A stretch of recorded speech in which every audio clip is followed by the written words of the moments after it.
Hi hello எனக்கு எப்படி சிம்பிளான பட்டர் சிக்கன் ஈஸியாக செய்கிறதுன்னு பார்க்கலாமா?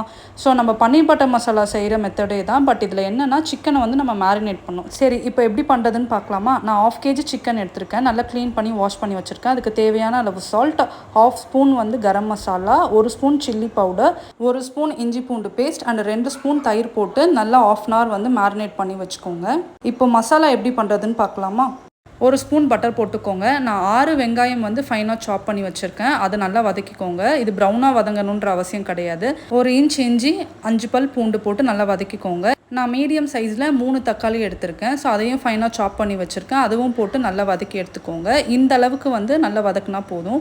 10 முந்திரி எடுத்திருக்கேன். அதையும் போட்டு ஒரு மிக்ஸ் கொடுத்து நல்லா ஆற வச்சு ஃபைன் பேஸ்ட்டாக வந்து அரைச்சி வச்சுக்கோங்க. இப்போ அதே கடாயில் 2 ஸ்பூன் பட்டர் எடுத்துக்கோங்க. ஸோ பட்டர் நல்லா மெல்ட் ஆன உடனே நம்ம மேரினேட் பண்ண சிக்கனை போட்டு நல்லா சாட்டே பண்ணிவிடுங்க.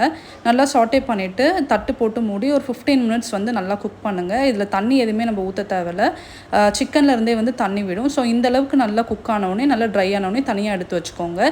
இப்போ அதே கடாயில் 2 ஸ்பூன் பட்டர் போட்டுக்கோங்க. 2 பே லீஃப், 3 ஏலக்காய், 2 சின்ன பட்டை போட்டு நல்லா சாட்டே கொடுத்துருங்க. ஸோ இப்போ நம்ம வதக்கி அரைச்சி வச்ச மசாலா வந்து இதில் போட்டு நல்லா குக் பண்ணிவிடுங்க. அண்ட் மசாலாவுக்கு தேவையான சால்ட், 1 ஸ்பூன் கரம் மசாலா, 1 ஸ்பூன் வந்து தனி மிளகாத்தூள் போட்டு அந்த மசாலா ஸ்மெல் வந்து ரா ஸ்மெல் போகிற அளவுக்கு நல்லா குக் பண்ணிவிடுங்க.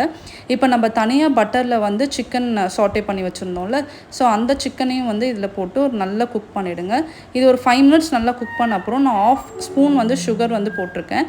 ஸோ அதையும் போட்டு நல்லா குக் பண்ணிவிட்டு கடைசியாக கசூரி மேத்தி போட்டுருங்க. ஸோ நம்ம இதில் வந்து ஃப்ரெஷ் க்ரீமும் யூஸ் பண்ணலாம், ஆரெல்ஸ் வந்து பட்டரும் யூஸ் பண்ணலாம். ஸோ ரொம்ப சிம்பிள் அண்ட் டேஸ்டியான பட்டர் சிக்கன் வந்து ஈஸியாக வீட்லேயே வந்து ரெடி பண்ணிடலாம். Thanks for watching. Bye.